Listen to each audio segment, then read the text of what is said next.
Hello Internet, I'm the Disney Brain, and it's been a while since my last feature film review, but having just watched this movie last night, I felt that getting my thoughts out now would be as good a time as any for the film reviews to return. I'll throw in the spoiler warning now, but I'll try to keep this review clear of anything major on that end.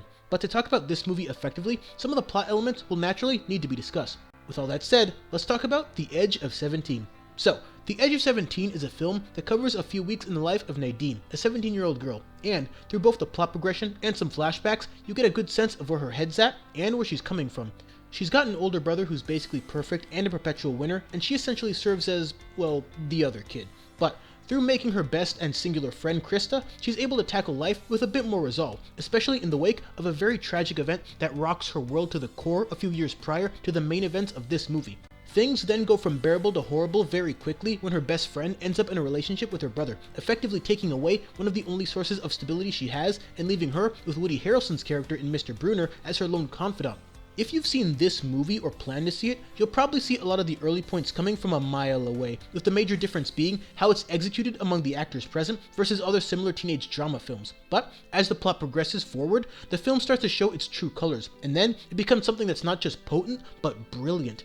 Even if you can't personally relate to Nadine as a main character, you know her issues, you can feel for her problems, and this movie will strike an even bigger chord with you if you can empathize with them as well. The way it slowly builds from this slightly off-color but extremely hilarious melodrama into full catharsis when Nadine as a character essentially hits rock bottom is an enthralling ride. You can feel the tension, the emotions, the drama fully encapsulated with every frame, and a lot of that can be attributed to Hailee Steinfeld in the lead role, who delivers an exceptional performance here. Seriously, if I were picking Oscar nominations, she'd be an instant contender. But I think the best part about this movie is how it intelligently uses its plot progression to structure certain levels of understanding. And by that I mean, most if not all of the movie is from Nadine's perspective, so as an audience, we're basically privy to only what she experiences.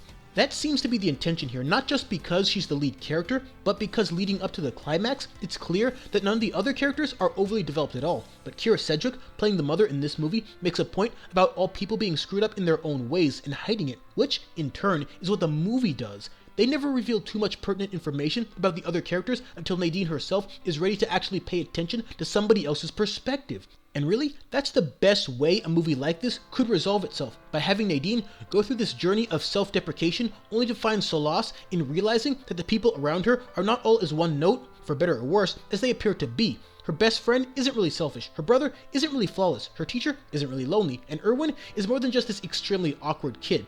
That logic is probably the most important thing when the character of Nick comes into play, but his involvement is something I just can't spoil here. And speaking of Erwin, I don't think I've seen a more perfectly depicted awkward kid on screen. No, seriously, if you've been to school or you go to school currently, you know exactly who this guy reminds you of. Not to imply that Hayden Setzel, who plays him, is awkward by nature, but his performance here felt as naturally unnatural as it gets, and it was exactly what the movie needed when the focus was more on him.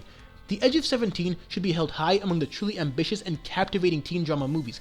In a time where Hollywood insists on making terrible YA adaptations the thing for the teen demographic, it's a breath of fresh air to have movies like Perks of Being a Wallflower, Juno a little further back, and even The Fault in Our Stars, which is a great example of a YA novel adaptation done right. These films, and several more, effectively tackle the narrative of being young, coming of age, and the trials and tribulations thereof. But this film also functions in so many ways on its own terms. It's one of the funniest movies you'll see this year, and even the intentionally cringeworthy moments are relatable, purposeful, and improve the overall experience. The writing is really good both on that end and in terms of how high schoolers would realistically act, interact, and engage with each other. All of those moments patiently build up to the larger points of both self-acceptance and what you have to go through at times to better appreciate the people in your life. And it bears repeating that it all comes together through a resonating performance from Hailee Steinfeld, who's no stranger to resonating performances, but this might be her best acting work to date. That's not to take anything away from first-time director Kelly Freeman Craig, who also penned a lot of the great writing. She knew exactly what she had with Hailee and Woody Harrelson, who's also really good here, and more importantly, she knew how to use them. All in all, The Edge of 17 is a movie that's funny when it can be, poignant when it needs to be, and isn't afraid to be a bit risque in some areas to accomplish its goals. Hollywood needs more movies like this, movies that can be powerful and character-driven, but also speak to a relatively younger audience without talking down to them. That's not to say that this film can't be enjoyed by an older demographic, because it certainly can. Many of its themes can still easily apply regardless of where you are in your life. But as a film that focuses extensively on this specific and often very daunting period of life, it nails what this period can sometimes feel like, but also what it can actually be. And it comes strongly recommended from me. Oh, and if you just happen to be at the movies anyway, watch Arrival. Trust me, it's as good if not better than what any review can tell you. You'll be glad you did. Thanks for watching. If you're liking the return of the film review, throw it on a like, sub for more, and share it everywhere. I really want to start making more feature film reviews, so let me know what you thought of this one down below. I know I said I'd be doing a Ranger video next, but I felt kind of inspired to make this review, so hopefully you all enjoyed the surprise. But the other videos are still coming. Until then... Oh my God, say something, please help me! You need to watch out for run-on sentences.